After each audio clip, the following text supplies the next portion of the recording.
मतलब मैं जेन्युइनली बताऊं तो पता है 3D ज्योमेट्री में याद करने की प्रॉब्लम रहती है, क्योंकि 3D ज्योमेट्री वाज लाइक 2 और 3 क्लास का टॉपिक, एंड देन बहुत ज्यादा यूज आगे नहीं हो रहा होता है क्रॉस चैप्टर जब आप देखते हो, तो इसलिए याद कम रहता है। तो but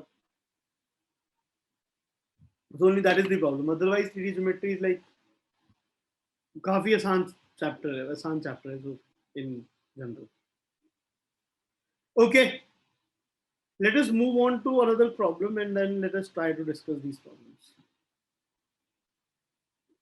If a variable line has intercepts of E1 and E2 on the coordinate axis, where E1 by 2 and E2 by 2 are the eccentricities of a hyperbola and its conjugate.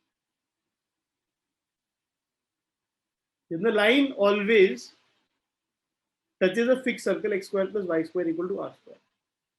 तो एक वेरिएबल लाइन है जिसके intercept जो है वो E1 और E2 है, तो उसकी इक्वेशन क्या होगी, x by E1 plus y by E2 is equal to 1. Okay. Where E1 by 2 and E2 by 2, there is a relationship between E1 and E2. That is, E1 by 2 and E2 by 2 are the eccentricities of hyperbola and its conjugate. किसी hyperbola की equation क्या होती है? Obviously, x square by a square minus y square by b square is equal to 1. And इसके conjugate की equation क्या होती है? उसे सबट्रैक्ट कर देते हैं, वैसे कर लेते हैं, या फिर हमें पता है कि y square by B square minus X square by A square is equal to 1. याद होना चाहिए, कॉन्जुगेट ऑफ हाइपरबोला पता होना चाहिए, एक इसमें ऐसे हाइपरबोला है, दूसरा कुछ हाइपरबोला ऐसे है. ओके,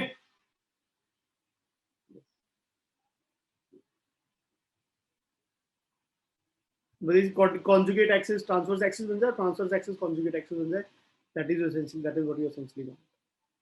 अगर इसकी इसेंट्रिसिटी E1 by 2 है, then that implies again you can actually find out a relationship. मतलब अगर मैं इसे E बोलूं और इसे E डैश बोलूं, तो E डैश की value is 1 plus B square by A square. E dash की वैल्यू में क्या हो जाएगा, 1 plus A square by B square, मतलब स्क्वायर होंगे ऑब्वियसली यहाँ पे. आप ऐसे कुछ लिख सकते हो इसेंट्रिसिटीज के एक्सप्रेशन. समझ आ रही है बात, ये कैसे लिखा मैंने, क्योंकि बी स्क्वायर वाली जगह पे ए स्क्वायर आ गया, ए स्क्वायर वाली जगह पे बी स्क्वायर आ गया, कुछ ऐसी फीलिंग. अब आप क्या कर सकते हो, ये ए और बी को यहाँ पे इसकी वैल्यू को ई स्क्वायर के टर्म्स में लिख सकते हो, so that is 1 plus A square by B square की value would be 1 upon e square minus 1, ऐसा कुछ यहाँ पे आ जाएगा. That would basically implies e dash square into e square minus 1, मतलब is equal to e square upon minus 1 plus 1, e square हो जाएगा, नीचे ई स्क्वायर माइनस 1 हो जाएगा. That would imply e square into e dash square is equal to e square plus e dash square. This is the relationship between the eccentricities of two conjugate hyperbolas. Do you remember? Do you know this result? Okay, I don't know. If you know it, it's great. If you do not know it, then it's just fine. मतलब as in, क्योंकि इसको जानना मुझे तो नहीं लगता कि कितने बहुत सारे बच्चों को याद रहता है, बट अगर आपको याद है तो बहुत अच्छी बात है.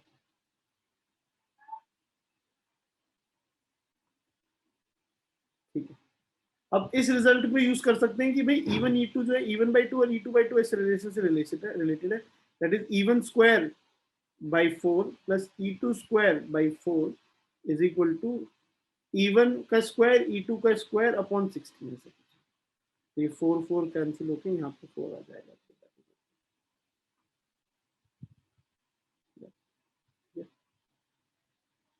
एंड देन अब अगेन यहाँ पे हमें r की वैल्यू निकालने के लिए बोला हुआ है. चलो E1 E2 में एक रिलेशन आ गया.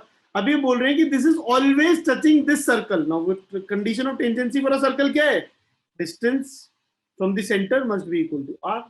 अब इसका distance centre of the circle क्या है, ओरिजिन. तो ओरिजिन से इसका डिस्टेंस क्या होगा, 1 upon 1 by E1 square plus 1 by E2 square का root is equal to r. और again do we know the value of 1 by E1 square plus 1 by E2 square. अगर आप ध्यान से देखोगे तो इसको आप डिवाइड कर दो यहाँ पे, तो आपको एक्चुअली में 1 by E1 square plus 1 by E2 square की वैल्यू चाहिए है यहाँ पे. तो that this would be 1 by 4, so under the root, so r की वैल्यू 2 आ जाएगी. समझ नहीं आया कैसे, ये 1/1/4 है ये उसका root, that is equal to r, which implies r is equal to 2। ऐसे कुछ मैं लिखा, कि मैंने लिखा कैसे, बिकॉज अगर मैं यहाँ पे इस टर्म को नीचे ले जाऊंगा तो ये 1/e2 square plus 1/e1 square is equal to 1/4 आ जाएगा यहाँ पे। Are we clear? ठीक, तो एक रिलेशनशिप हमारे को यहाँ पे कॉन्जुगेट हाइपरबोला के और हाइपरबोला की सेंट्रिसिटीज में चाहिए था। उसके बाद it's an easy question, once you have the relationship between the eccentricities of a conjugate hyperbola and a hyperbola, it's a straightforward question। And मैं बता रहा हूँ तुम्हें थोड़ा सा ध्यान रखना पड़ेगा कि कॉन्जुगेट हाइपरबोला की इक्वेशन क्या होती है एंड देन उसकी सेंट्रिसिटी कैसे निकलेगी, ये बिल्कुल एकदम से क्लियर होना चाहिए, otherwise you will be stuck in the exam and आप बस देखते रह जाओगे और फिर बाद में आपको समझ नहीं आ रहा, मतलब दिमाग नहीं चलता ना एकदम से, प्लस माइनस साइन में बहुत गलतियां होती है, एटलीस्ट मेरी तो होती है, मतलब I don't know about you, मेरी बहुत होती थी, तो मैं I used to be really really careful while giving the exam कि यार ये गलती ना हो। Okay, another problem says let set S consists of all the points satisfying this equation, like 16x square plus 25y square less than equal to 400, which effectively can be written as x square by 25 plus y square upon 16 less than equal to 1। ये तो दिख जाता होगा ना आपको कि 400 is 25 into 16 and ये देखो basically a is 5 and b is 4, ऐसे कुछ इक्वेशन है, that should be pretty obvious। ठीक है, now less than equal to 1, that is this, all the points are inside or on the ellipse, जो ellipse की equation ये वाली है हमारी, ठीक है।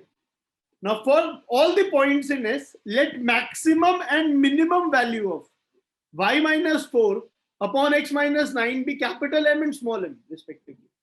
तो आपको कैपिटल M और स्मॉल m की वैल्यू बतानी है क्या होगी, कैपिटल M और स्मॉल m की वैल्यू बतानी है कि क्या होगी, फाइन। तो कैसे निकालेंगे उत्तर बताओ, any idea that we can think of in this question. तो हम कह रहे हैं कि हमारे पास एक एलिप्स है, उस एलिप्स में बहुत सारे पॉइंट्स हैं, ऑब्वियसली उन सारे पॉइंट्स में से हमें ये बताना है कि y minus 4 upon x minus 9 की वैल्यू की मैक्सिमम वैल्यू और मिनिमम वैल्यू बतानी है, कैसे निकाल सकते हैं, can we think about it.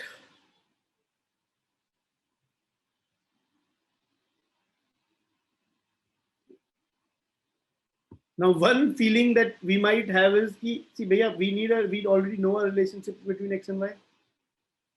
No you don't। आपको एक इनइक्वालिटी वाला रिलेशन पता है, बट एक्जैक्टली एक रिलेशन नहीं पता कि आप इसको एक वेरिएबल के उसमें लेके आओ, फिर डिफरेंशिएट कर दो और वहां से सॉल्व करने की कोशिश करो, that is not going to be there. Anit क्या कर सकते हैं, अनित अनित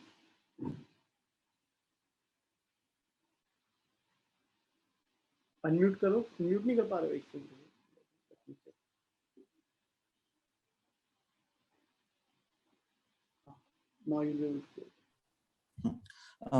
तो x, y lies inside or on this ellipse, so y minus 4 by x minus 9 is basically slope if we consider a point 9,4, तो वहां से स्लोप है और स्लोप के मैक्स। तो अगर हम देखते हैं तो ये जो वैल्यू है ये आपने कभी देखी है तो स्लोप में देखा है ऐसे कुछ y2 minus y1 upon x2 minus x1, है ना। तो ऐसे कुछ हमारे पास 4,9 पॉइंट है, अगर कहीं पे 9,4 पॉइंट है, तो अगर मैं थोड़ा सा इसको बेटर तरीके से ड्रॉ करने की कोशिश करूँ तो this is 5,0 and this is 0,4, तो 9,4 वुड बी समवेयर है। And essentially when I am writing this thing, तो अब मैं कह रहा हूँ कि जो अलाउड वैल्यूज हैं तो उसमें मेरे पास इनमें से किसी भी लाइन की स्लोप हो सकती है, ये समझ रहे हैं आप, इनमें से किसी भी लाइन की स्लोप हो सकती है, एक्स वाई के कोई भी पॉइंट कोऑर्डिनेट लेते हैं। अब ऑब्वियस सी बात है कि when you are trying to find out the minimum and maximum value of this, then you are basically trying to find out the minimum and maximum value of the slope, which in this case you can imagine that एक line मेरी कुछ ऐसे बनेगी और एक line मेरी कुछ ऐसे बनेगी।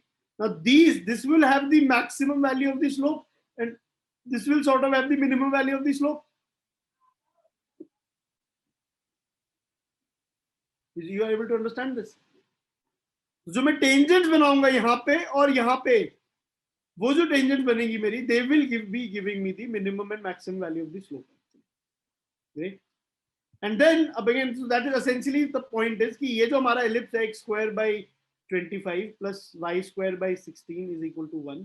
इसमें आप टेंजेंट अगर 9,4 से टेंजेंट ड्रॉप करते हो तो उसकी इक्वेशन क्या होगी या उसकी स्लोप क्या होगी टेंजेंट की, वो हमें निकालना है. तो हम कैसे निकाल सकते हैं ये? Or we can get this. It is a very simple सी चीज. You can assume any, इसकी एलिप्स की स्लोप फॉर्म क्या हो जाती है इक्वेशन की? y is equal to mx plus a square m square plus b square का under the root.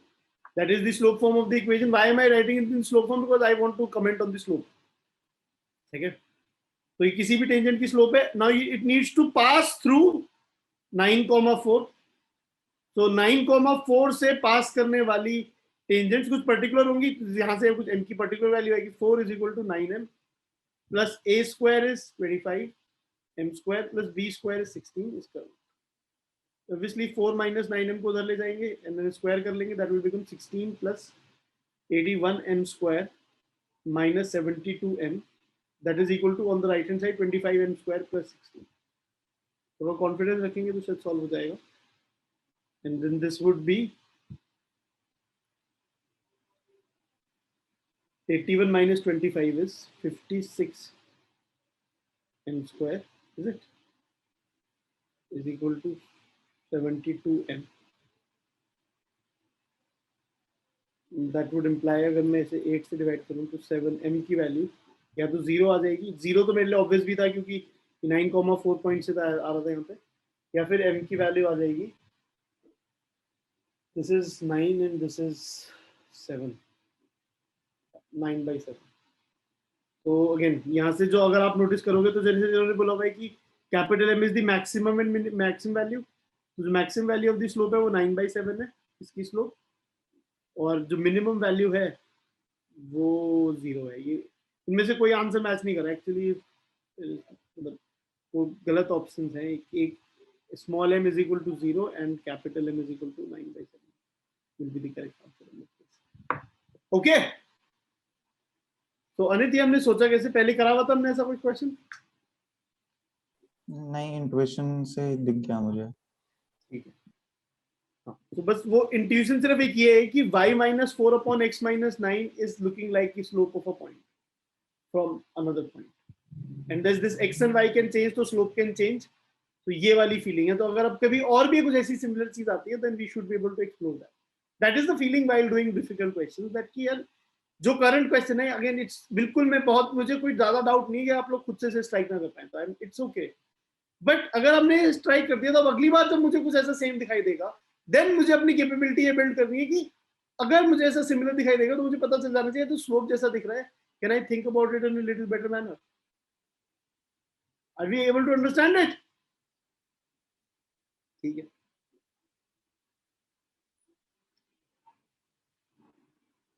There are 2 points P and Q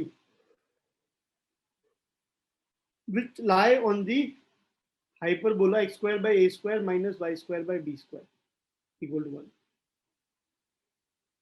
और ये जो पॉइंट P और Q हैं अगेन इनका हमें बता रखा है कि ये एंगल जो है वो थीटा और फाई है, मतलब जो इनका एसेंट्रिक एंगल है.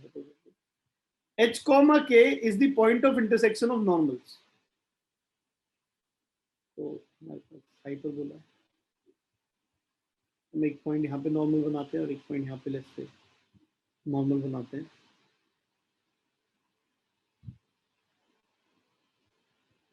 Now what we are given is that H comma K are their point of intersection of the normals. तो हमें K की वैल्यू बतानी है क्या है, बाई कोऑर्डिनेट बताना है नॉर्मल के पॉइंट ऑफ इंटरसेक्शन क्या है. तो अगर थीटा पॉइंट है यहाँ पे और एक फाई पॉइंट है यहाँ पे, तो can you find out the equation of the normal, or do you remember the point of intersection of the normals at theta and phi?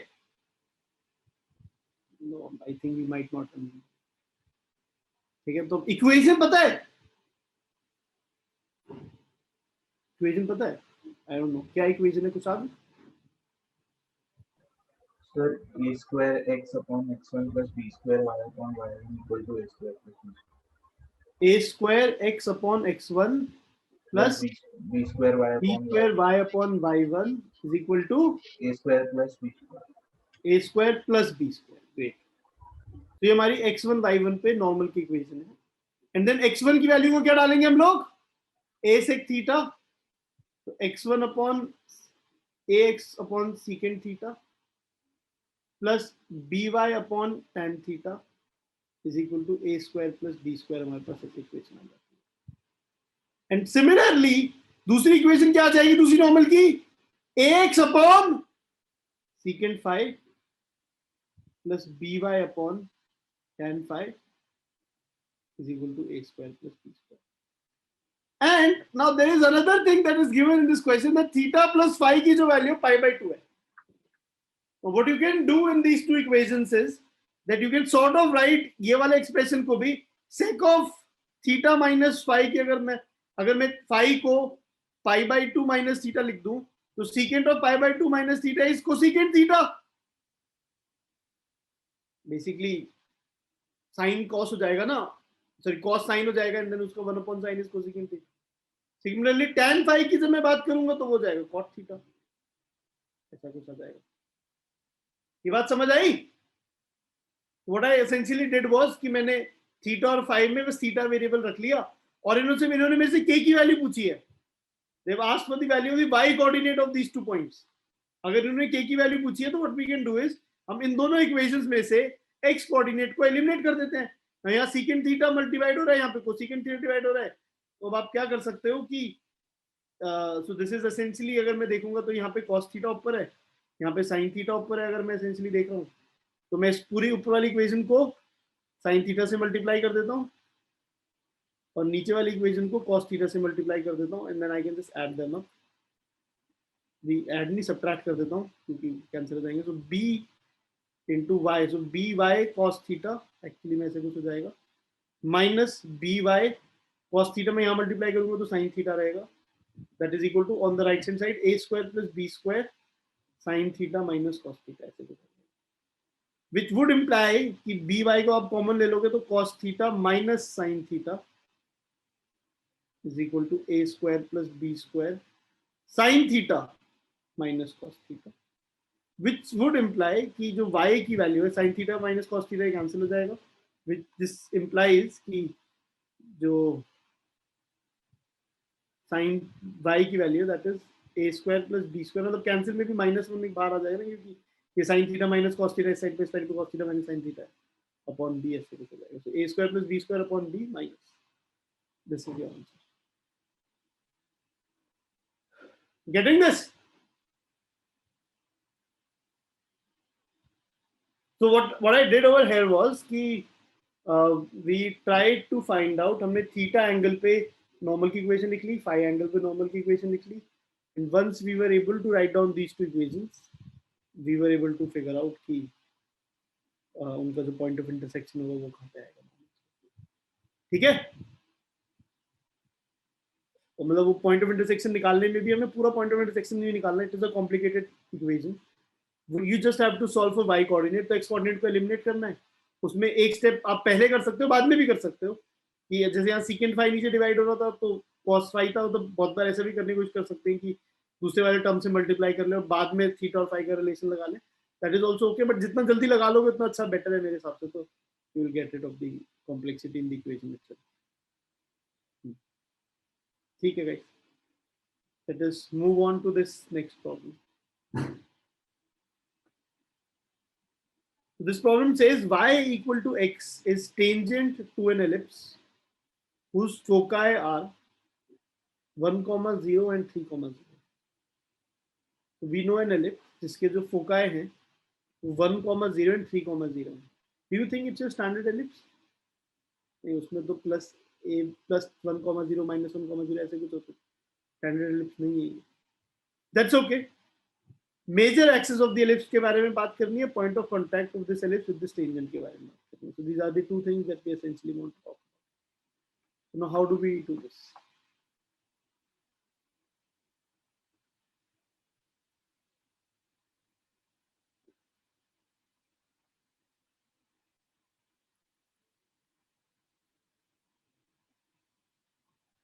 तो एलिप्स के जो फोकस है वो 1,0 पे एक फोकस है और एक फोकस 3,0 पे।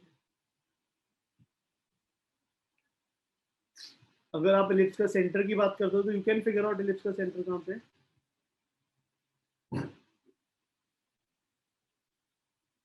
एलिप्स का सेंटर जो होगा वो कहाँ जाएगा,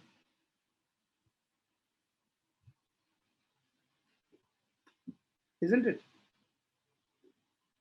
अब एलिप्स का सेंटर अगर कहीं हमारे पास यहाँ आ रहा है विच विल बी 2,0 ऑब्वियसली। तो जो एलिप्स की इक्वेशन है कुछ this will be the ellipse की इक्वेशन, शेप ऐसे कुछ होगी और टेंजेंट में भी कुछ ऐसे है। तो इसकी इक्वेशन जब देख रहे हैं तो x माइनस 2 का whole square upon a square plus y minus 0 again वो तो 0 ये तो y square upon b square is equal to 1।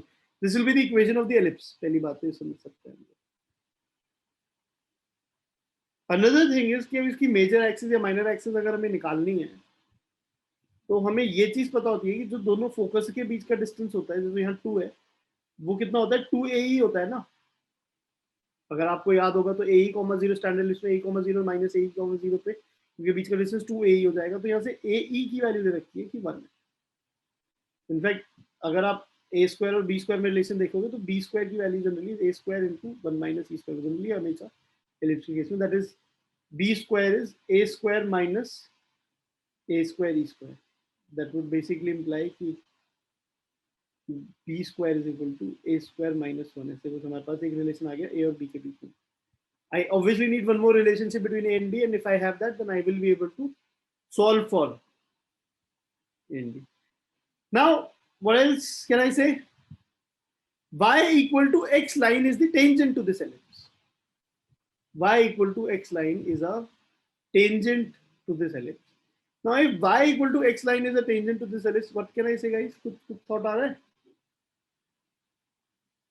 Yes. बोलो, वृंदा।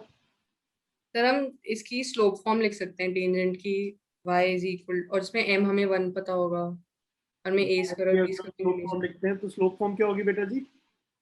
y is equal to x minus 2 plus minus under root of a square plus b square under root a square m plus. तो यहाँ पे y equal to mx plus a square m square plus b square होता है। बस m में x की जगह x minus 2 आ x जाएगा माइनस 2 आ जाएगा क्योंकि यहाँ पे x की जगह x माइनस 2 आ रहा है। तो वो ट्रांसफॉर्मेशन से सोच सकते थे, बट सोचना नहीं है तो सीधे याद रख सकते हैं। और हम ये याद रख सकते हैं तो अब ये जो y इक्वल टू एक्स की इक्वेशन है उसको आप लिख सकते हो y is equal to X 1 times x है। अब इसमें 2 सब्ट्रैक्ट करो इस फॉर्म में लाने के लिए प्लस 2 ऐसे कुछ आएगा यहाँ पे। तो which basically can imply that a square m की वैल्यू कितनी है यहाँ पे 1। ठीक है, तो ये जो टर्म हो गया इसकी वैल्यू हो गई 2, a square m square plus b square is equal to 4 and m की वैल्यू जो हो गई वो 1 है ऑब्वियसली। तो अब m की वैल्यू को भी डाल देंगे तो ये ऐसे कुछ आ जाएगा हमारे पास। तो हम a square plus b square equal to 4 आ गया और a square minus b square is equal to 1 आ गया।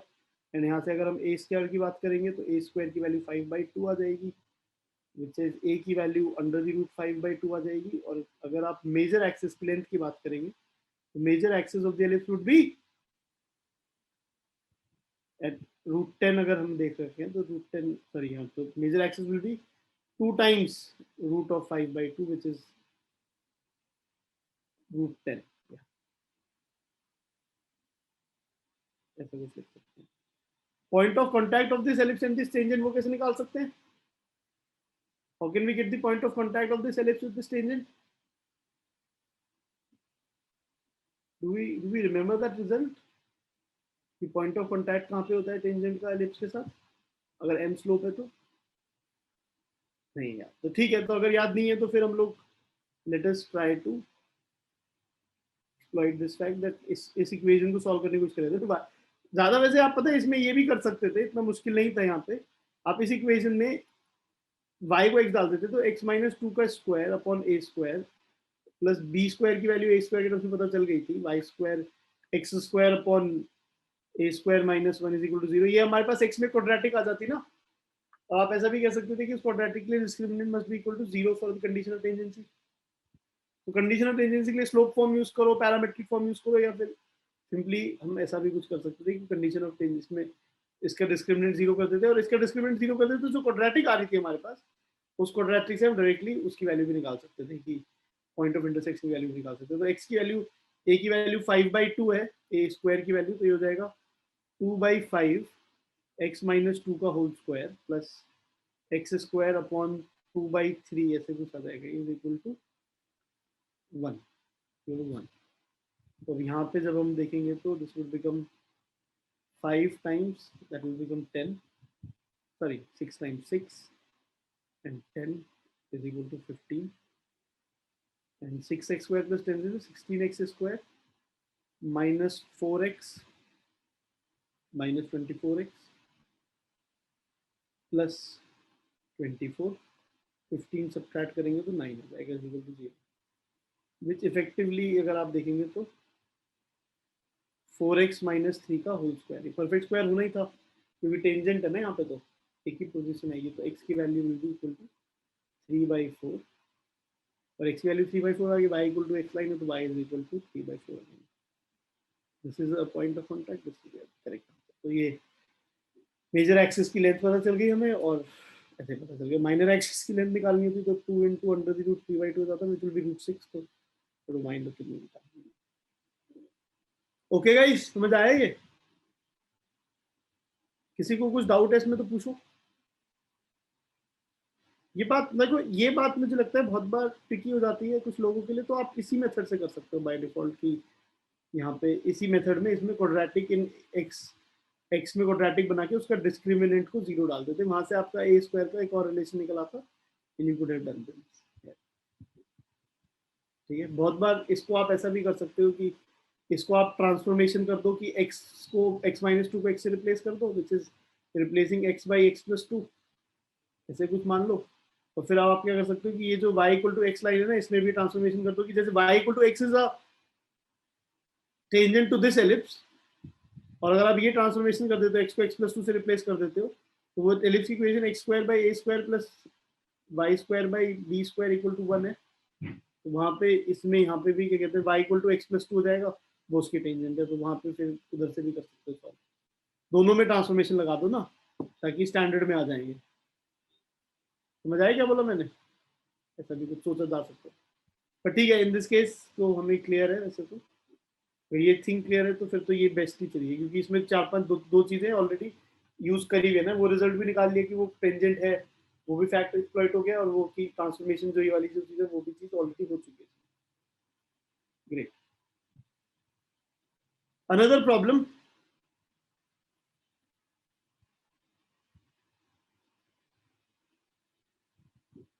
it says two perpendicular tangents to the ellipse x square by 16 plus y square by 9 equal to 1 are such that the auxiliary circle intercepts chord of length L1 and L2 on these tangents. Okay. Two perpendicular tangents to the ellipse, ऐसे एक ellipse है, उसमें दो perpendicular tangents हम बना रहे हैं, वो ऐसे हैं कि वो उसके जो ellipse का auxiliary circle है ऑफ, वो जो है वो इन टेंजेंट्स में कॉर्ड कट करता है L1 and L2 length. Now do you remember the auxiliary circle कौन सा होता था? जो major axis as the diameter का एक सर्कल बनाते थे हम लोग, वो ऑक्सिलरी सर्कल हो जाता था ना। yes. कैसे करें इसे सॉल्व?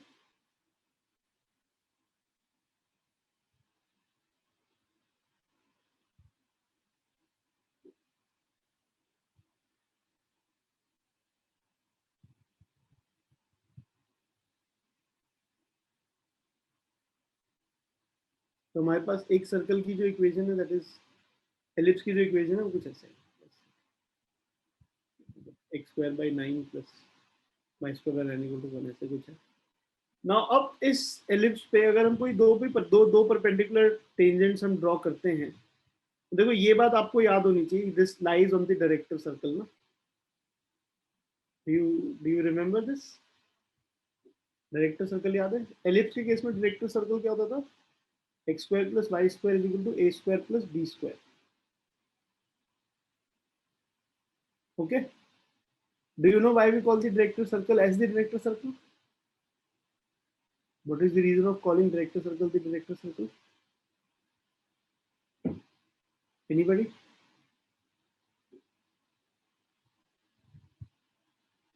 एक्चुअली अगर एक डायरेक्टर है और उस डायरेक्टर ने, मूवी का डायरेक्टर, उसे ये पूरा सीन शॉट करना है, शूट करना है पूरा सीन, लेट्स से, ठीक है। तो जनरली जो कैमराज होते थे, कैमराज की जो विजन की लेंथ, विजन होता है, एंगल ऑफ विजन होता है 90 डिग्री होता है। अब तो वाइड एंगल कैमराज भी आते हैं 120 डिग्री वगैरह वगैरह वाले, बट नॉर्मली पहले की बात की जाए तो 90 डिग्री का विजन रहता था कैमराज में, 90 डिग्री का एरिया वो देख लेते थे। तो वो क्या करता था कि डायरेक्टर, जनरली तुमने अगर कभी मूवी की शूटिंग देखी हो या कभी आपने वीडियो में देखा हो, तो डायरेक्टर का जो कैमरा होता है वो एक रेल्स पे मूव कर सकता है।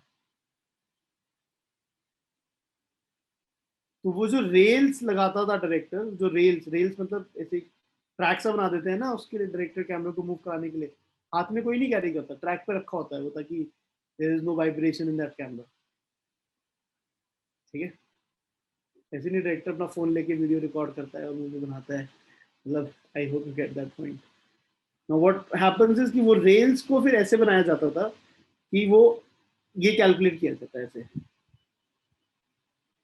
ठीक है। सिमिलरली अगर आप सोचोगे कि अगर एक हाइपरबोलिक सीन है, ऐसे कुछ शेप है, इस रीजन में एक्टिंग हो रही है, तो डायरेक्टर यहाँ पे अपना कैमरा प्लेस करेगा ताकि वो पूरे रीजन को कवर कर पाए।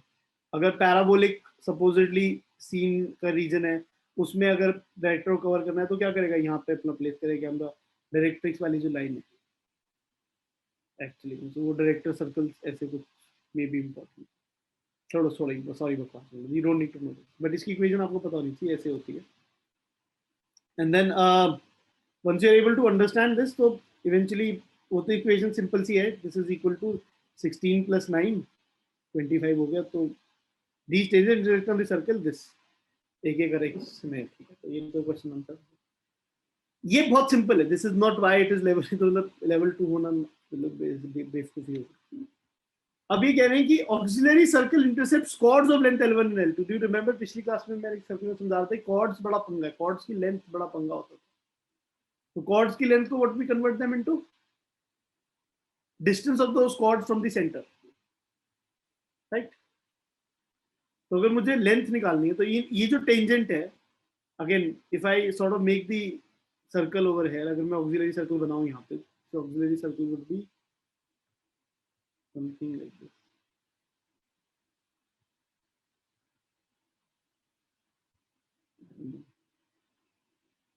थोड़ा मुश्किल हो रहा है बट ठीक है, बना लेते हैं। तो एक टेंजेंट ऐसे आ गई, एक इधर भी होगी, वो थोड़ा बनाने में नहीं आया अच्छे से, कोई बात नहीं, दैट्स ओके। इवेंचुअली ये जो लेंथ है, अगर ये बोला जाए ये L1 है, तो अगेन ये टेंजेंट, अगर इसकी स्लोप कुछ m1 है, इसकी स्लोप कुछ m2 है, there is one relationship that I know, that m2 has to be -1/m1, m1 m2 -1 होते हैं, मतलब that was the basic definition director circle वाली करते समय, ये डेफिनेशन होती थी, ठीक है।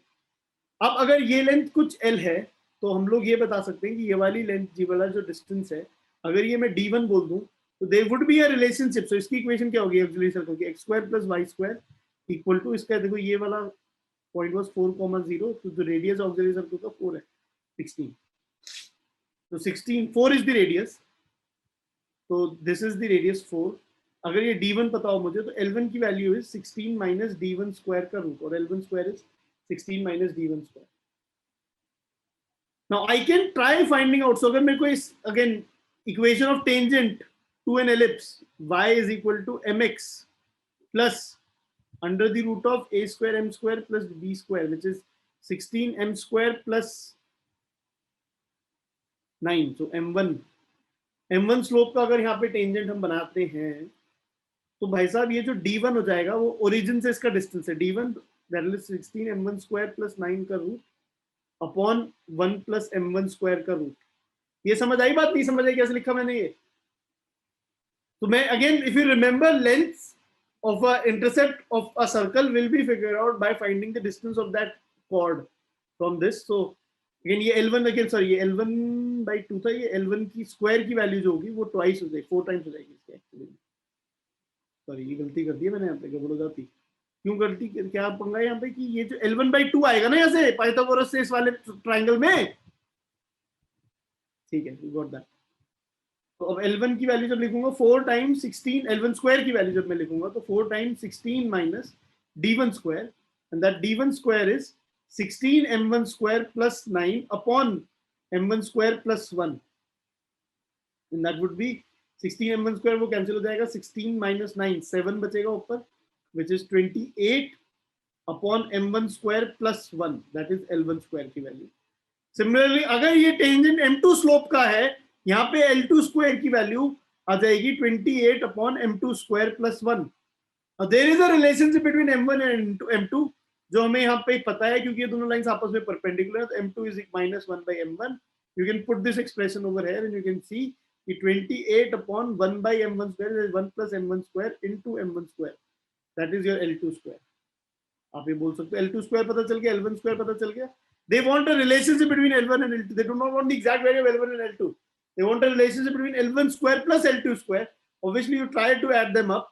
L1 square plus L2 square equals 28. और M1 square plus 1 और M1 square plus 1 तो cancel हो जाएगा, 28 आंसर आ जाएगा. I hope you can see that. And yeah, that will be correct answer. Again, this is the difficult part of this question. समझ आया या नहीं समझ आया? So what I did in this question was, I first of all figured out कि L1 की length निकालने के लिए मुझे D1 चाहिए होगा, तो मैंने M1 स्लोप का अज्यूम किया और यहाँ पे M2 स्लोप का पार्ट अज्यूम किया, और M1 स्लोप पे जब मैंने इसको अज्यूम किया, when I assumed this to be of M1 slope, then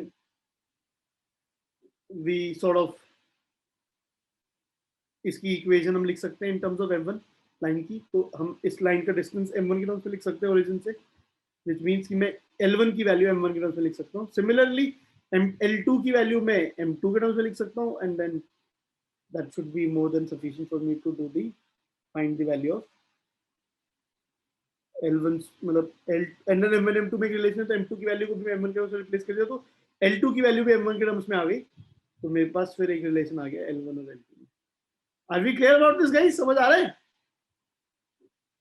लेकिन I do not know खुद से होगा नहीं होगा, मतलब एक ये M1 M2 मतलब यहाँ तक तो फिर भी हो जाएगा, बट ये M1 M2 में जो रिलेशन है ना, ये थोड़ा सा पंगा करता है, so that is there. तो इसका एक दूसरा एक और तरीका भी होता है, which may be more obvious but it will be a little more lengthy, कि so this point is on the auxiliary circle, you can assume this point to be 5 cos theta, 5 sin theta, and then I don't know क्या होगा, कैसे करेंगे, equation of tangent थोड़ा निकाल सकते हैं, बाहर वाले पॉइंट से जो इक्वेशन ऑफ दोनों टेंजेंट्स आती हैं वो तो निकाल नहीं पाते हम लोग, कुछ नहीं होने वाला, going to be stuck, we going to be stuck. ठीक है, whatever that is, are we clear about it?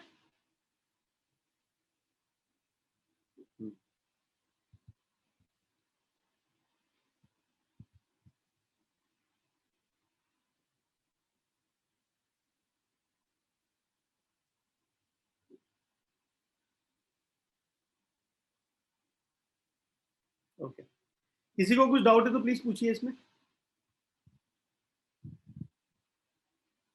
So this is how we can find out this particular question. कुछ आंसर फिगर आउट कर सकते हैं दोनों section में। Again मतलब do not worry too much यार, ये क्वेश्चन कैसे सॉल्व होंगे खुद से, मतलब ये ज्यादा थॉट ये वाला मत लेके आना, थोड़ा बस ये सोचो कि अच्छा ऐसा भी कोई क्वेश्चन होता है और इस क्वेश्चन को हमने करना सीख लिया तो एग्जाम में आएगा तो हम दोबारा से कर सकते हैं, ऐसे थॉट प्रोसेस ज्यादा बेटर है rather than the thought process which is depressing. मतलब अपने थॉट्स को आप हमेशा ना मोल्ड कर सकते हो, मतलब बहुत सारे डिप्रेसिंग थॉट्स आते हैं हमारे को, राइट, फालतू के थॉट्स चलते रहते हैं, परमानेंट है कि सिलेक्शन नहीं होगा तो क्या होगा, मतलब कोशिश करो कि उन सब थॉट्स को पॉजिटिव डायरेक्शन में टर्न कर दो। सिलेक्शन नहीं होगा अच्छी बात है, फिर ड्रॉप कर लेंगे, क्योंकि अगर 2000 रैंक आ गई तो फिर कंफ्यूजन हो जाएगा कौन से डिपार्टमेंट में जाना है, 4-5 रैंक आ गई तो समझ नहीं आएगा ड्रॉप करें ना करें, एडवांस में अगले साल करने का मन करेगा, 25,000 रैंक आई तो क्लियर है ना, ड्रॉप ही करना है, हाँ, और फिर अगले साल पढ़ाई कर लेंगे अच्छे से, फिर 1000 रैंक लेंगे जिससे हमारे को एक अच्छा कॉलेज मिल जाएगा। मैं कह रहा हूँ हर एक थॉट, जो भी थॉट्स है हमारे सामने, कि उनको हम किसी ना किसी पॉजिटिव डायरेक्शन में टर्न कर सकते हैं, तो थोड़ा पॉजिटिव रहना बहुत इंपॉर्टेंट है इस पॉइंट पे ना, मतलब, और मैं बोल रहा हूँ तुम पॉजिटिव टर्न करोगे ऑटोमेटिकली जो तुम बुरा सोच रहे थे वो नहीं होगा और नेचुरली इधर चले जाएंगे। मतलब तुम सोचो ना, जो तुम अपने बारे में अच्छा सोचते हो तो कोई होता ही नहीं ना, इजंट इट? हमारी यही तो फीलिंग है कि मैं जब अपने बारे में जो अच्छा सोचता हूँ वो कभी होता ही नहीं। ठीक है, मैं हमेशा से, मुझे याद है जब मैं छोटा था तो we used to go to the school, I used to walk to my school and I used to always wish कि बारिश हो जाए। ठीक है, मतलब बारिश ऐसे स्कूल से और मैं थोड़ा सा इतना भी था कि मेरे को स्कूल जाने का मन करता था। जब मैं 10वीं तक आ गया था तो उस समय मैं एक्सपेक्ट करता था कि घर आते समय बारिश हो और स्कूल जाते समय बारिश ना हो, क्योंकि जाते समय बारिश होगी तो कपड़े गीले हो जाएंगे, स्कूल में दिमाग खराब होगा। ठीक है, पूरे दिन भर। घर आते समय तो बिल्कुल ऐश करते हुए आएंगे, फिर घर आके कपड़े फेंक देंगे, फिर तो हमारे पास नौकर है हमारे घर में, अपने मम्मी पापा, they will take care of it. ठीक है, तो I used to believe this. कभी नहीं होता था ऐसा, हमेशा सुबह बारिश होती थी। तुम इमेजिन करो, याद करो कितनी बार ऐसा है स्कूल जाते समय सुबह बारिश हो रही है। बहुत बार। ये याद करो कितनी बार ऐसा हुआ है घर आते समय बारिश हो रही है। You won't be able to remember a lot of instances. Maybe you won't be able to remember a lot of instances. Now, ऐसे probability wise तो नहीं, वैसे these are not equally probable events because बारिश होना is dependent upon the weather and the weather you have in the night is different from weather what you have in the morning. So that's a separate point. But the idea is कि almost the same बार ही होगा, so कुछ ऐसी feeling हमारे को develop हो जाती है। तो मैं कह रहा हूँ कि हर चीज को, हर बुरी चीज को भी पॉजिटिव डायरेक्शन में सोच लो। कोविड हो गया और बढ़िया, ट्रैवल टाइम में टाइम वेस्ट होना बंद हो गया, घर वालों ने रिश्तेदारों से मिलना बंद करवा दिया, बेस्ट हो गया। पहले तो गालियां दे, लड़ाई हो जाती थी यहाँ फ्री में, अब रिश्तेदारों से मिलने की जरूरत नहीं, घर वालों ने खुद ही मिलना बंद कर दिया। ठीक है, मतलब कुछ और भी प्रॉब्लम्स हैं कि क्या कहते हैं, घर वाले सर पे बैठे हुए हैं, परेशान हो गए हैं, घर से बाहर निकाल दो भैया, किसी तरीके से ऑफलाइन क्लासेस स्टार्ट कर दो आप। हाँ, ऐसी फीलिंग हो रखी होगी, या फिर ये तो ही रखी घर से बाहर निकल जाए किसी तरीके से, भाग जाए यहाँ से, घर वाले परेशान ना करें। मतलब बिल्कुल हो गया ना तुम्हारी, तो मतलब शादी हो जाती है तो उसके बाद सासू माँ आ जाती है ना एक, वो तुम्हारे साथ ऑलरेडी है। मतलब वो, मतलब सेम ही है मेल और फीमेल के लिए, मैं ऐसे मानता हूँ अभी तो आज की डेट में तो ऐसे ही हो गया। सो द आइडिया है इसकी कि मतलब तुम कुछ भी करते हो तो क्वेश्चन मार्क है लाइफ में ना। वैसे मैं तुम्हें सच बताऊं ना, अगर तुम्हारे घर वालों से पूछा जाए तो वो भी ये चाहते हैं तुम चले जाओ कर बाहर कहीं। पता है, वो भी कह रहे हैं यार तुम कभी जब बाहर निकलते थे तो कुछ टाइम तो ऐसा होता था जब हमें कोई टेंशन नहीं लेनी होती थी तुम्हारे बारे में। तुम कहीं क्लास में पढ़ रहे हो ना, जो हो रहा है हो रहा है हो रहा है, तुम्हारे इंस्टीट्यूट वालों की और तुम्हारी रिस्पॉन्सिबिलिटी है क्लास में क्या हो रहा है। ठीक है, अब के अभी हमें देखना है कि तुम पढ़ रहे हो नहीं पढ़ रहे हो। उन पर भी बहुत प्रेशर बढ़ गया अननेसेसरली। तो ठीक है, मतलब again so it is a problematic thing from both side.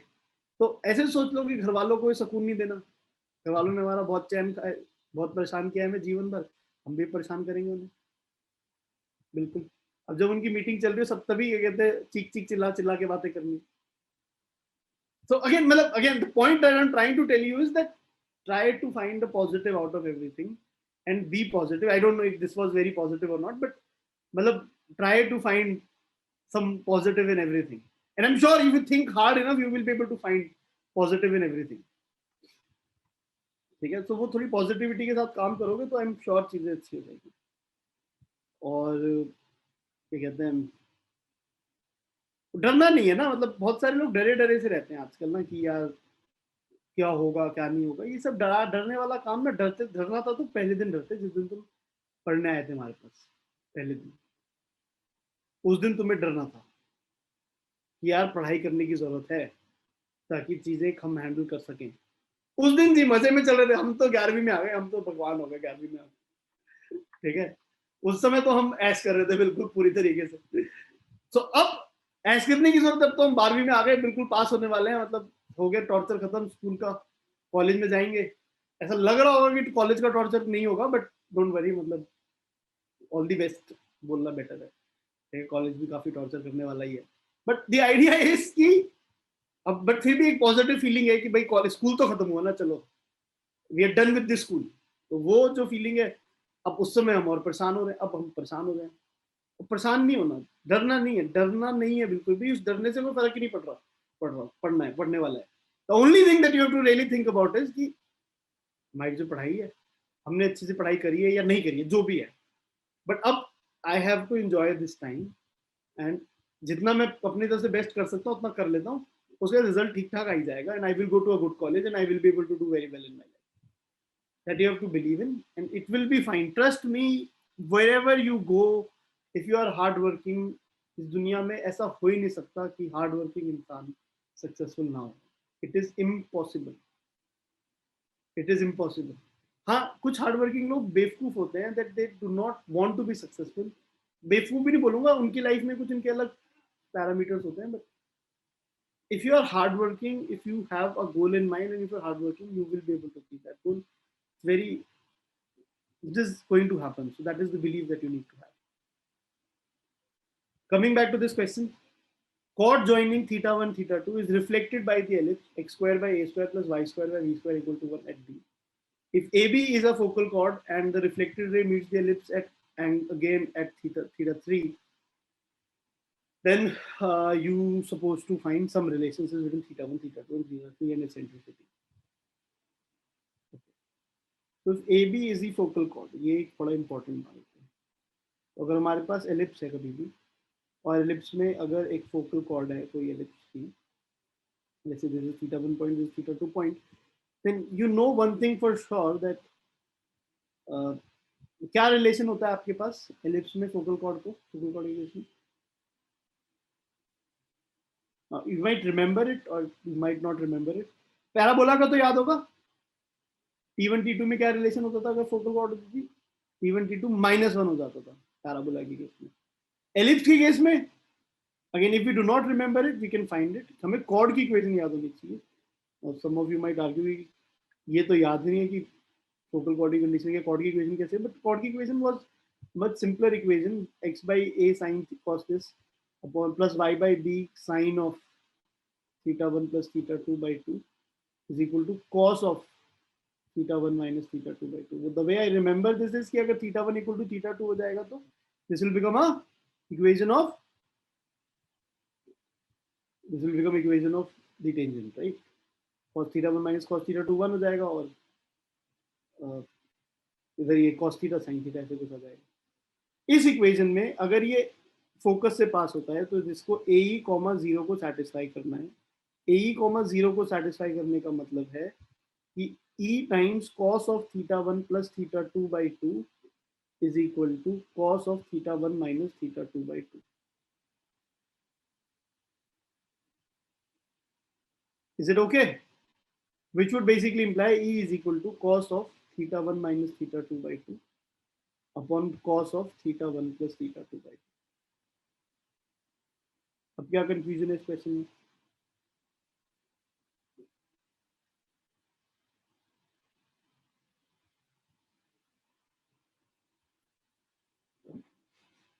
तो अगर इन दोनों ऑप्शंस में से देखेंगे तो ऑब्वियसली ये वाला ऑप्शन ठीक हो जाता है. ये E की value cos theta 1 minus theta 2 और इसके टर्म्स में आ गई. Fairlie straight forward. मॉड की चिंता इतनी करने की जरूरत नहीं है, don't worry about that. And then eventually उसके बाद हम जब देखते हैं दूसरी बात क्या हो रही है. दूसरी बात ये हो रही है कि अगर इस रे को if AB is the focal chord so A is reflected by the ellipse at B. ये B पॉइंट है, इस पे रिफ्लेक्ट हो रही है ये रे. तो अगर एलिप्स से रिफ्लेक्ट होगी तो कुछ ऐसे जाएगी. That is okay. तो लाइक दिस. एंड ये बात शायद आपको एलिप्स की प्रॉपर्टी में पता होगी कि एलिप्स के केस में इफ यू हैव अ रे which starts from one focus and अगर उसे आप रिफ्लेक्ट कराते हो एलिप्स से तो वो दूसरे फोकस से पास करती है हमेशा for every point on the ellipse. Do you know that? हाँ, I hope you know that. So that's great eventually. And then वहां से आपको पता चल जाएगा एक्चुअली थीटा 3 वाला जो पॉइंट है, अगर आपको ये पता है तो बहुत अच्छी बात है. तो यहाँ से पता चल जाएगा थीटा 3 वाले पॉइंट में थीटा 2 और थीटा 3 के लिए भी एक फोकल कॉर्ड है, विच मीन्स कि E is equal to cos of theta 1 minus theta 2 minus theta 3 upon cos of theta 1 plus theta 3 by 2. Now there is a slight mistake in this. The slight mistake is कि अगर ये जैसे मैंने यहाँ पे तो AE comma 0 से पास करवाया था, इन दिस केस मुझे माइनस AE कॉमा 0 से पास कराना पड़ेगा, तो ये बस माइनस ही आता है, ये मॉड इस वजह से आता है यहाँ पे कि इसकी वजह से कि इसमें माइनस होगा या इसमें माइनस होगा, you not really sure about that, but you can say something like this. Okay, now another relationship is ये tan θ1/2 और tan θ2/2 का कुछ रिलेशनशिप जानना चाह रहे हैं. Now, if you remember, this was a question that was done in the class, that there would be, यहाँ से हमारे पास tan वाला relation भी आता है ना, याद है? What we do, we apply component to dividend, and then we can do e minus 1, इसको e by 1 और e plus 1 लिख दूँ अगर मैं, तो यहाँ से I can write cos of θ1 minus θ2/2 minus cos of θ1 plus θ2/2 divided by cos of θ1 minus θ2/2 plus cos of θ1 plus θ2/2. And if I can do this, and this is cos A minus cos B, and that is 2 times sin A minus B by 2 into sin of A plus B by 2, ऐसे कुछ होता है, मतलब sin B minus A by 2 ऐसे कुछ होता था, तो that will be fine. So अगर यहाँ पे ऐसे देखोगे तो ये 2 sin, इसमें θ1 plus θ2 माइनस करोगे फिर हाफ हो जाएगा, तो θ1/2 into sin of θ2/2 ऐसे कुछ आएगा. सिमिलरली डिनोमिनेटर में cos θ1/2 into cos of θ2/2 ऐसे कुछ आएगा हमारे पास, and 2 कैंसिल हो जाएगा, which is basically tan of θ1/2 into tan of θ1/2 into tan of θ2/2. So there is a relationship between E and θ1 θ2, that is this relationship, and we can understand this. Similarly, on this side, when I see on this side also I can do the same thing. यहाँ 1 है, minus E minus 1 upon minus E plus 1 ऐसे कुछ मैं कर सकता हूँ, and that would again be tan of θ2/2 and into tan of θ3/3 अगर आप नोटिस करोगे. इंटरेस्टिंग बात अब यहाँ पे ये आ जाती है कि अगर आप नोटिस कर रहे हो तो ये E minus 1 upon E plus 1 था ना, तो ये E minus 1 है, तो इसको मैं प्लस कर देता हूँ, माइनस को ऊपर नीचे दोनों जगह बाहर निकाल देता हूँ, तो माइनस ऑफ E minus 1 ऐसे हो गया, तो E plus 1 upon E minus 1 आ गया. इन दोनों को अगर आप मल्टीप्लाई कर लो, क्योंकि this into this will B 1, क्योंकि ये जो रिजल्ट है θ2 वाले, इसमें E की वैल्यू नहीं है, तो E को गायब करना है मुझे effectively. That is the logic that I am thinking while writing this, while doing this. So again, when I multiply this, on the right hand side, left में 1 आ गया, on the right hand side I get tan of θ2/2, वो दोनों से आ रहा है, इसका square हो जाएगा, into tan of θ1/2 into tan of θ3/2 ऐसे कुछ. और ये निकालने की इसकी वैल्यू थी यहाँ पे θ1/2 θ3/2 θ1/2 θ3/2. अगेन ये tan या cot में से फर्क था, तो वो तो सिंपल ही है, ये cot स्क्वायर θ2/2 हो जाएगा, tan of θ1/2 into tan of θ3/2. Are we able to understand this? Yes. किसी को कुछ डाउट है इसमें तो प्लीज पूछ सकता है. So this would be a correct answer. So to maybe think about how to get to this answer, you will be able to get to this answer. So डर जाओगे तो फिर there will be a problem कि यार ये तो बहुत मुश्किल क्वेश्चन भैया करा रहे हैं, ये तो हमसे सॉल्व भी नहीं सकता. That is something will be a huge issue. Okay guys? Okay. Let us try solving this particular question.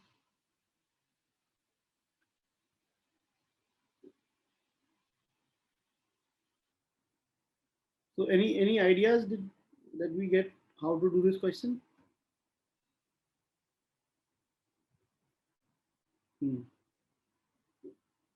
Try किया था, solve हो रहा है ये. क्या आइडिया आ रहा है अर्जुन?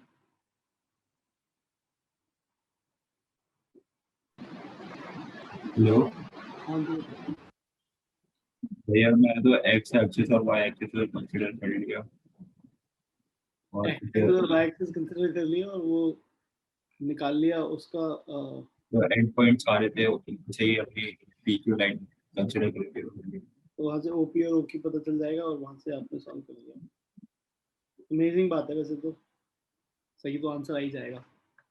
अभी शॉर्टेस्ट वही था. हाँ, शॉर्टेस्ट तो वही है, बिल्कुल शॉर्टेस्ट तो यू आर राइट कि वही है कि if there has to be a result in this, then that result you will get that result from this method. ठीक है. और ON वाली चीज भी निकल गई होगी सेंटर से, वो लाइन की इक्वेशन निकल गई होगी. भैया हाँ, डिस्टेंस भी निकल गया होगा. अमेजिंग बात है. वैसे तो बहुत मुश्किल क्वेश्चन है, but if we do something like this then it becomes really really easy. तो अगर आप x एक्सिस y एक्सिस ले लो तो ये क्योंकि 4,0 है ये 0,3 है, तो आपको 1/16 + 1/9 निकल जाएगा, विच इज 25/144। ये हो गया पहले वाला पार्ट ए। और डिस्टेंस अगर इसकी इक्वेशन निकलेंगे तो x/3 + y/4 = 1। इसका डिस्टेंस अगर ओरिजिन से देखेंगे हम लोग तो 25/3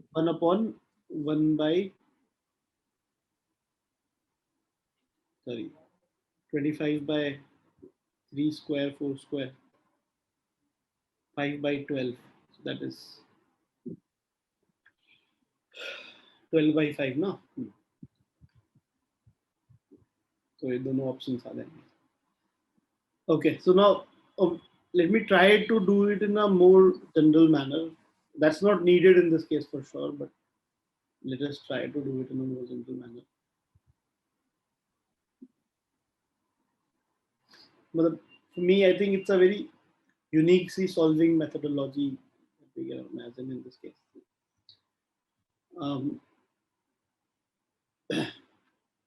If I say that two perpendicular rays are drawn from the origin, एक रे को ऐसे मान लेते हैं, एक को ऐसे मान लेते हैं, जैसे PQ। तो फिर दो perpendicular chords in case of ellipse is not such a great result. Circle में तो हम उनके पैरामीटर को एक को थीटा प्लस π/2 ले लेते थे, बट एलिप्स में नहीं कर सकते आप ऐसा। That is maybe one thing that we need to understand कि एलिप्स में अगर कॉर्ड्स परपेंडिकुलर उनके पैरामीटर्स के बीच में एंगल π/2 का डिफरेंस नहीं, कि पैरामीटर वाला एंगल ये नहीं होता था, पैरामीटर वाला ऑक्सिलरी सर्कल वाला एंगल होता था ना। तो दैट इज ओके। अगर ये 90 डिग्री एंगल है तो अगर मैं इसे एक एंगल थीटा बोल दूं तो ये एंगल 90 - थीटा हो जाएगा। That is what I can say sort of.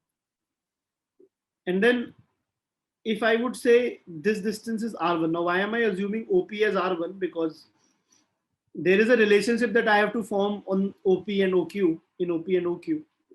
So if I say this is r1 distance and this is 90 - theta, so I can assume the coordinate of this point is r1 cos theta, r1 sin theta. Similarly, इसमें क्या हो जाएगा, r1 cos of 90 - theta, which is sin theta, minus r2 minus r2 cos of theta, ऐसे कुछ आ जाएगा हमारे पास coordinate जब हम इसका देखेंगे।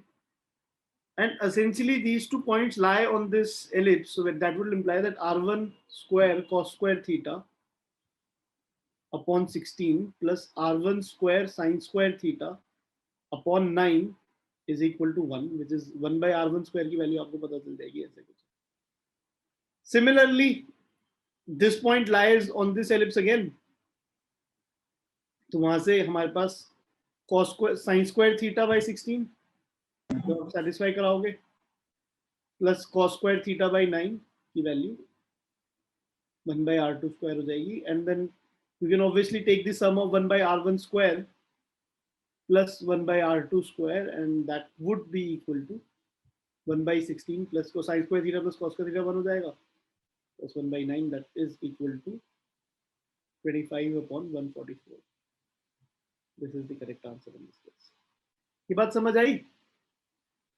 दो परपेंडिकुलर लाइन से वो हमने ये थीटा और 90 - थीटा से एक्सप्लॉइट कर लिया, और वो इस कर्व पे लाई करती है, उसके लिए हमने सेटिस्फाई कर लिया इन पॉइंट्स को। r1 r2 के टर्म्स में इन पॉइंट्स का कोऑर्डिनेट लिख लिया। क्यों r1 r2 के टर्म्स में लिख लिया? Because again it is I need a relationship between them. Okay, अब ON की वैल्यू चाहिए हमें इस लाइन के लिए, इस परपेंडिकुलर की लेंथ चाहिए। अभी कैसे निकल सकती है? कुछ किया हम लोगों ने? Were we able to find out the length in general case? कुछ निकाल पाए हम लोग?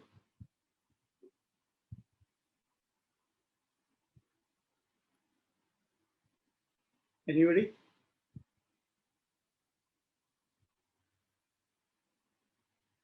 अरिंदम?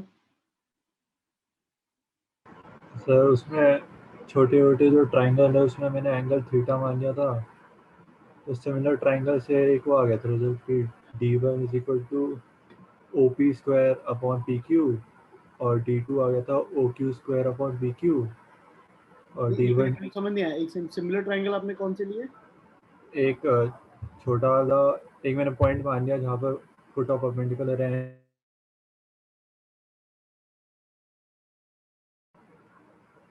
तो फिर और एक ये आपने थीटा माना होगा, इस 90 मैंने थीटा मान लिया होगा, ऐसा कुछ कर लिया होगा। हाँ हाँ और तो आपने सिमिलरली OQ cos थीटा की वैल्यू हो जाए आपकी पास हो जाएगी O M upon O N बोल रहे, sorry, O N upon R1। And similarly आपने इस वाले ट्राइंगल में बोल दिया होगा कि साइन थीटा की value will be O N upon R2, ऐसे कुछ। इन दोनों को मल्टीप्लाई करा था तो R1 R2 में निकालने के लिए एक और वो करना पड़ा था मुझे तो हाँ एक मतलब अगेन, तो आप थीटा को एलिमिनेट करोगे ना, तो यहाँ से आप क्या कर सकते हो, ओ एन अपॉन R1 का square plus O N upon R2 का square is equal to 1, and that would be equal to O N की वैल्यू हो जाएगी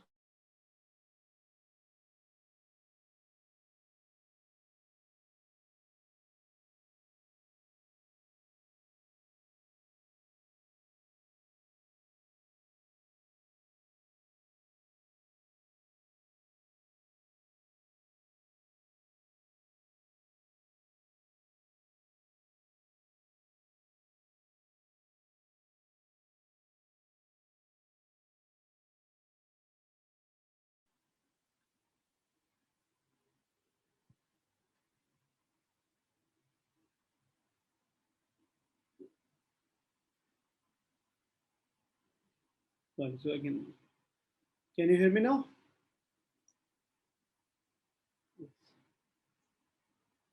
So we can see कि ओ एन की जो वैल्यू है वो 12/5 आ गई यहाँ से, but I don't know, when I lost connection, but ये मैंने समझ आ गया ना ये कैसे किया मैंने, राइट? ठीक है, this is how we would be able to figure out कि ओ एन की वैल्यू क्या है। ओ एन की वैल्यू 12/5 हमारे पास ऐसे निकल के आ जाती है, and I am pretty sure that we can understand it.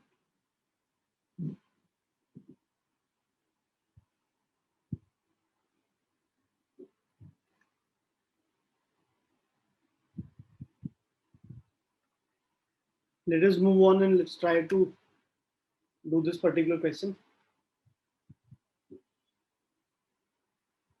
Let point P be x1 y1 and q है point x2 y2. y1 is less than 0 and y2 is less than 0. ये जो है लेटेस्ट सेक्टम के and points है ellipse के। Ellipse क्या है? Ellipse हमें दे रखा है x square by 4 plus y square is equal to 1. Okay, so this is the ellipse.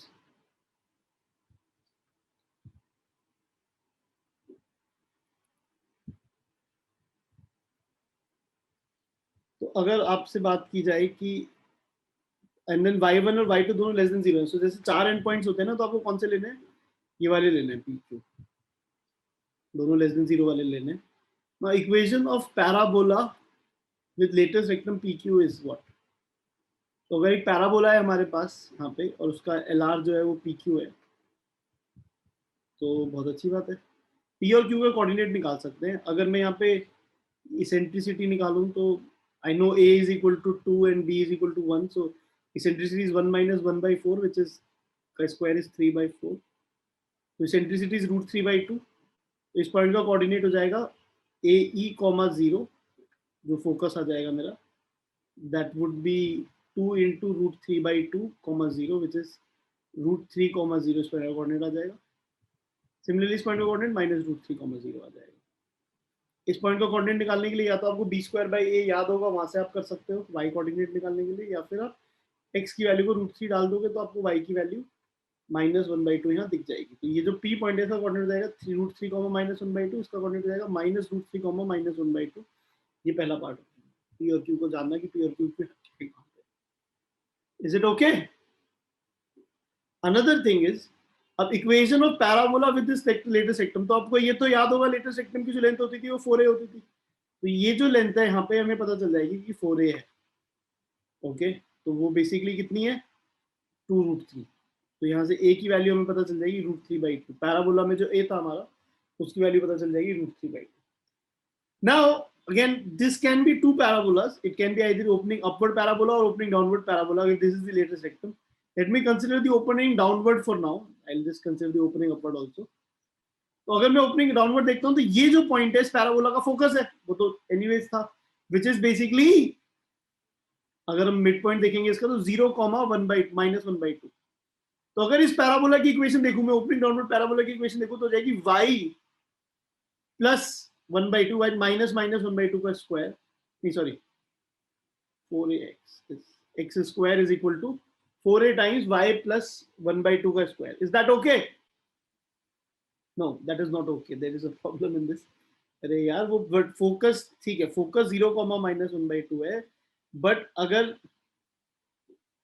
क्या कर रहा हूँ इसमें,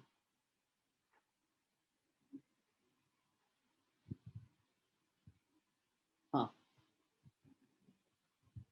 बट अगर मैं यहाँ पे ये नोटिस करूँगी तो कुछ अजीब सा हो गया, मतलब मैंने गलती करी है ना यहाँ पे, इसेंट्रिसिटी तो ठीक निकाली है √3/2, इस पॉइंट का कोऑर्डिनेट ठीक निकाला है मैंने AE and this should be fine। इस पॉइंट का कोऑर्डिनेट निकालते समय मैंने भी गलती करी, √3, -½ ये भी -√3, -½ तो ये हमारा 4a हो जाता है, तो 4a की वैल्यू 2√3 आएगी ना, ठीक है ना ये बात, तो a की वैल्यू √3/2 आ जाएगी। अब ये जो ओपनिंग डाउनवर्ड पैराबोला है इसका जो सेंटर है, फोकस वाला पॉइंट ये हमें पता है, फोकस और वर्टेक्स के बीच का जो डिस्टेंस है वो a होता है, ठीक है। तो वर्टेक्स का कोऑर्डिनेट हमें पता चल जाएगा, वर्टेक्स का कोऑर्डिनेट क्या हो जाएगा 0,-1/2, उसमें प्लस कर दूंगा मैं a को, √3/2 को ऐड कर दूंगा यहाँ पे, ऐसे कुछ ये पॉइंट मुझे पता चल जाएगा वर्टेक्स वाले पॉइंट का कोऑर्डिनेट, ये वर्टेक्स का कोऑर्डिनेट आ गया।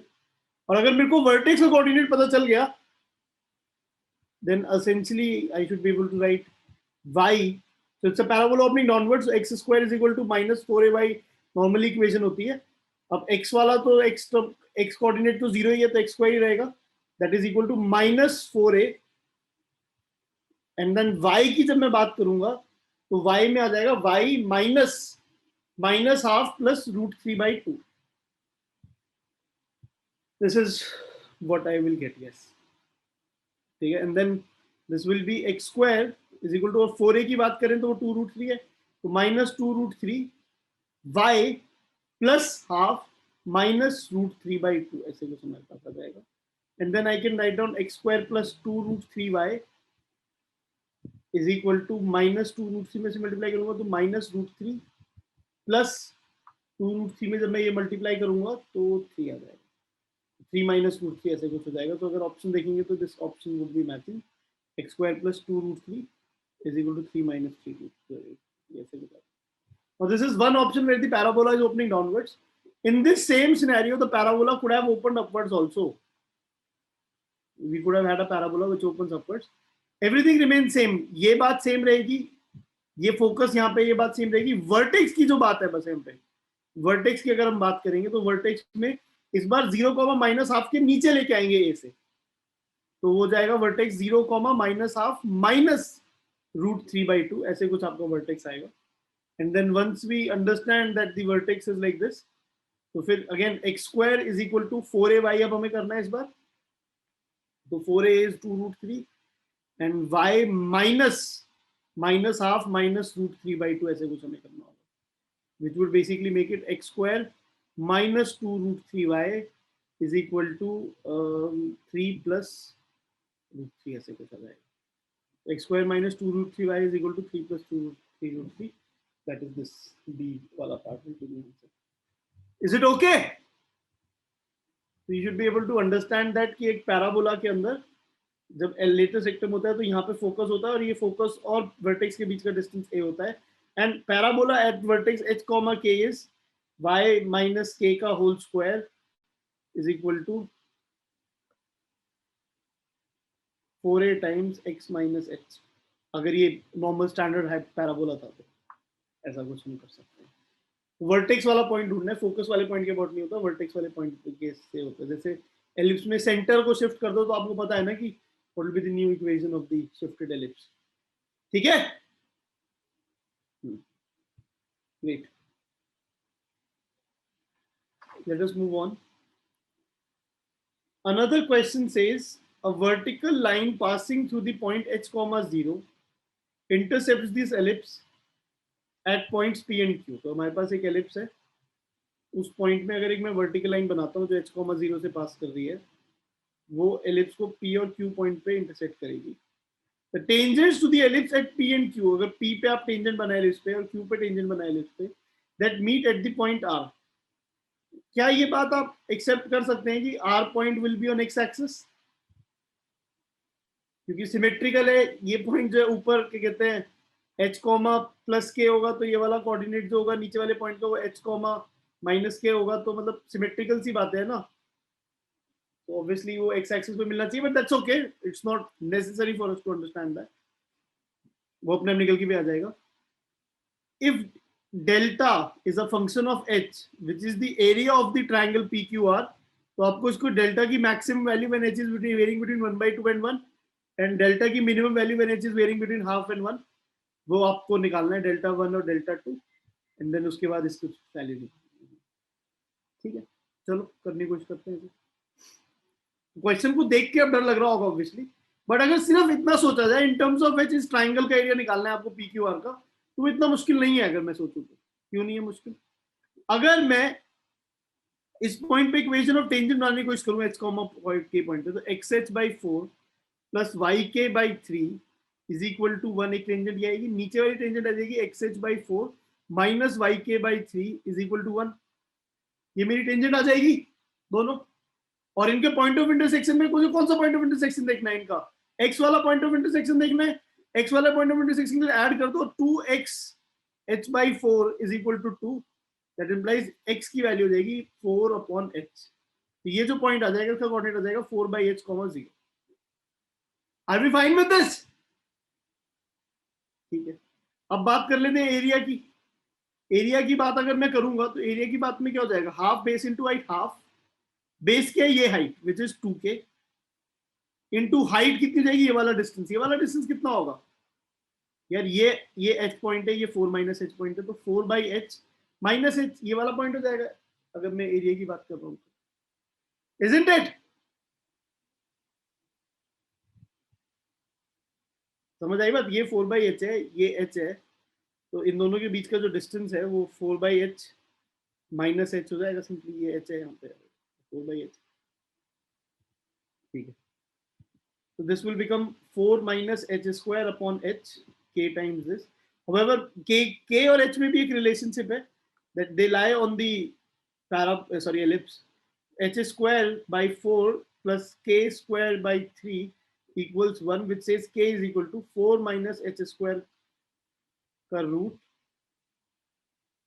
upon 3 root 3/2 ऐसे कुछ हो जाएगा। This is I think what we can say about k. ऐसा हो जाएगा ना, 4 का रूट 2 हो जाएगा। श्योर? गलती तो नहीं कर रहा हूँ मैं, गलती नहीं कर ली। ठीक है, वापस आ जाते हैं यहाँ पे, तो root 3/2 4 minus h square raised to power 3/2 upon h. This is your area of the triangle as a function of h.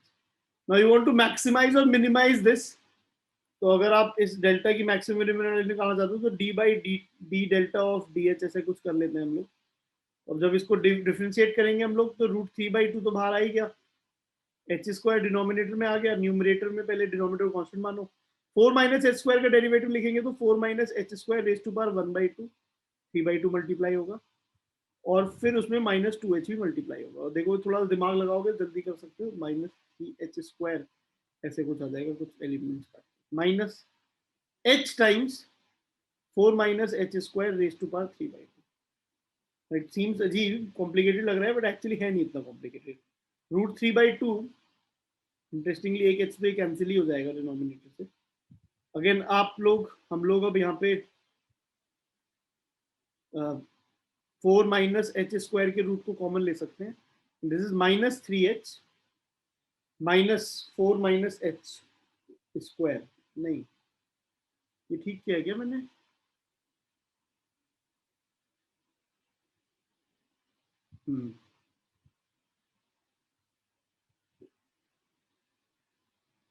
Is it okay actually? मैं गलती तो नहीं करी कुछ?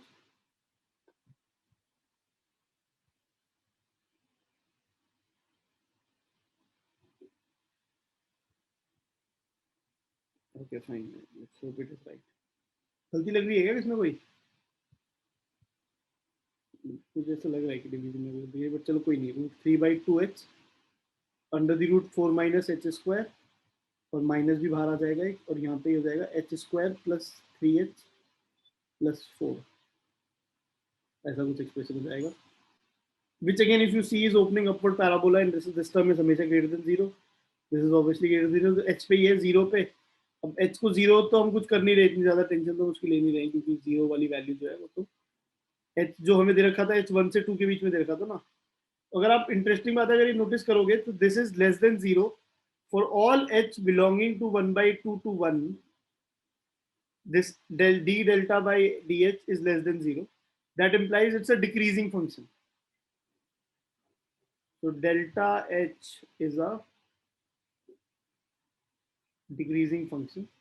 And now once you know that delta h is a decreasing function, then you can say that delta h की maximum value, delta 1 की अगर बात कर रहे हैं, that is the maximum value of delta h between 1 to 2. अच्छा नहीं लगता ना वैसे, हम तो आइडियली तो एक्सपेक्ट करते हैं कि लोकल मैक्सिमम मिनिमा है और आंसर अच्छे से निकल के आए, बट अब जो है वो है, तो वो सिंपल आ जाएगा डेल्टा, सॉरी 1/2 to 1 है ना ये, that is delta of maximum value is delta of 1/2, decreasing function है ना, तो ऑब्वियसली मैक्सिमम वैल्यू जो होगी, अगर फंक्शन डिक्रीज कर रहा है तो मैक्सिमम वैल्यू लेफ्ट हैंड पे होगी और मिनिमम वैल्यू राइट हैंड पे होगी।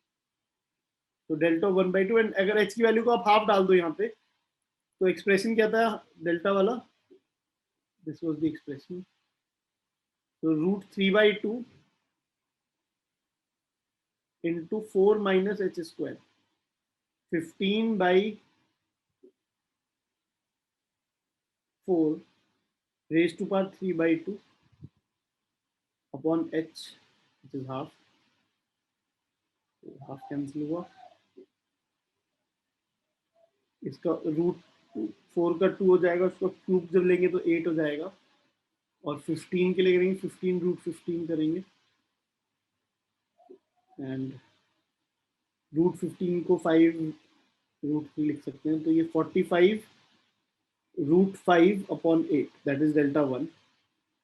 डेल्टा 2 की बात करी जाएगी तो मिनिमम वैल्यू की बात करी जाएगी फंक्शन की एट h बिटवीन 1/2 to 1, तो फंक्शन डिक्रीज कर रहा है, कम हो रहा है फंक्शन, तो नीचे आने पे ऑब्वियसली फंक्शन की वैल्यू 1 पे सबसे कम होगी, तो h की वैल्यू को अगर 1 डाल देंगे तो क्या हो जाएगा एक्सप्रेशन में, तो under the root 3/2 4 minus h square, that is under the root 3 raised to power 3/2, which is root 3 into 3, ऐसे कुछ हो जाएगा, अपॉन डिनोमिनेटर में h है 1 हो जाएगा ये, तो that is 9/2।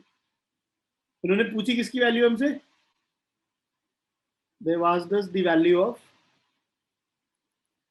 8/√5 delta 1. Delta 1 was 45/8 under the root 5 minus 8 times delta 2.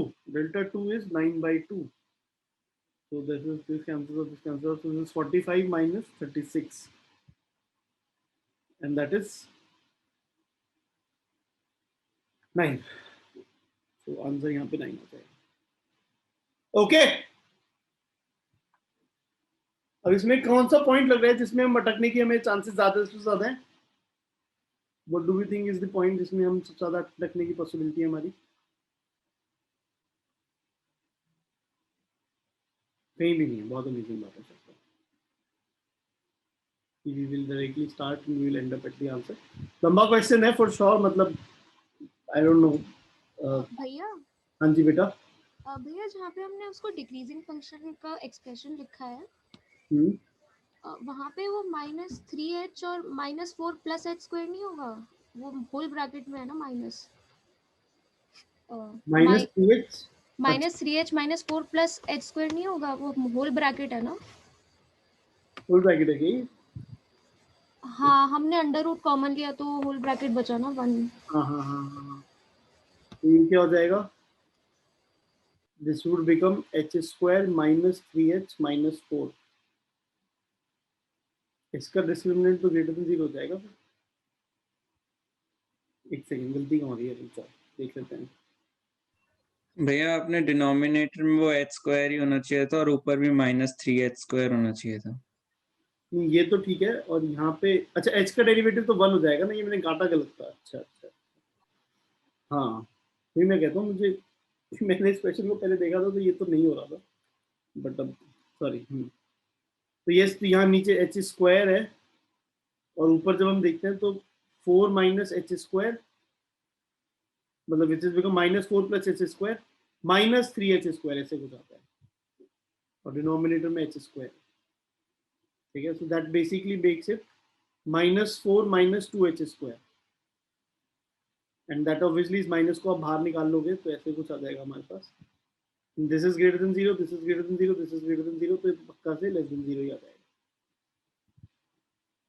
Okay fries, ठीक है ना? ठीक है, चलो शुड बी फाइन।